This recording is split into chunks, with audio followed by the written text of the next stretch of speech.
Here's the solution key for the study guide for the first derivative quiz. Page 1, we're given f of x is equal to 3x squared minus x cubed, and we're asked to find the average rate of change on the interval from x equals 1 to x equals 5. Our average rate of change formula, f of 5 minus f of 1 over 5 minus 1.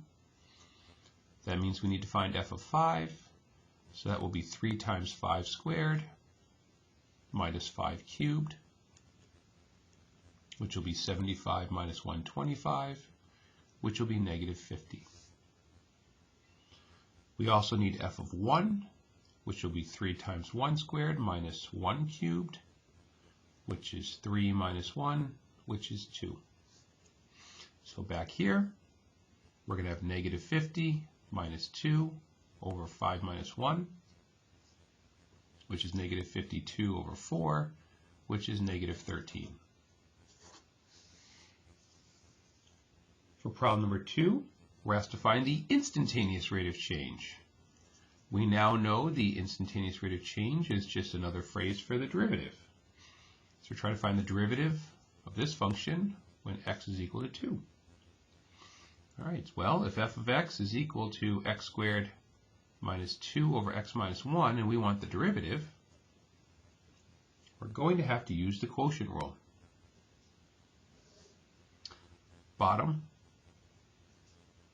derivative of the top, minus top, derivative of the bottom, all over bottom, wrapped in squared. So that's f prime of x, but again, we're interested when x is equal to 2. So we need f prime of 2, which will be 2 minus 1 times 2 times 2 minus 2 squared minus 2 times 1 all over 1 squared. So we see we have 4 minus 2 over 1 or 2.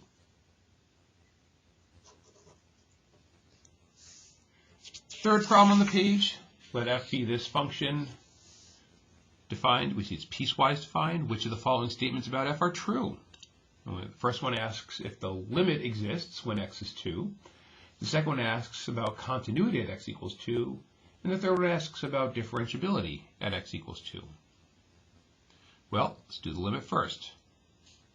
We want the limit as x approaches 2 of our function. That means we're going to check the limit from the left and the right of 2, not at 2, which means we don't want the equals 2 part. We want the does not equal 2. 2.01, 2.02, 1.99, so on and so forth.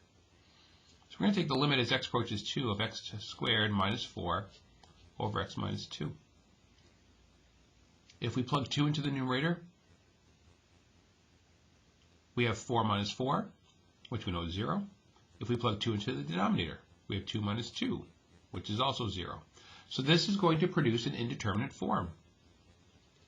And that means we need to do some algebra. X squared minus 4 is the difference of 2 squares. It will factor into x minus 2 times x plus 2. The denominator is in simplest form. However, if we factor the numerator like so, we can eliminate the x minus 2's. They'll both go to 1. So we end up having the limit as x approaches 2 of x plus 2, which is 2 plus 2, which is 4. It exists. So the first one is true. Next up is continuity. We learned with continuity, specifically at x equals 2, that means the limit as x approaches 2 of the function must equal f of 2. We see right here that when x is 2, f is 1. And we just found our function's limit a moment ago. It was 4. 4 does not equal 1, so this function is not continuous at x equals 2. We also learned that continuity is one of the prerequisites for differentiability. Right? One of the 4 cases where the derivative does not exist is at spots where the function has a discontinuity. We just proved that f has a discontinuity at x equals 2, which means there's no way we can find a tangent line at that point. So our only true statement is 1, and the answer is A.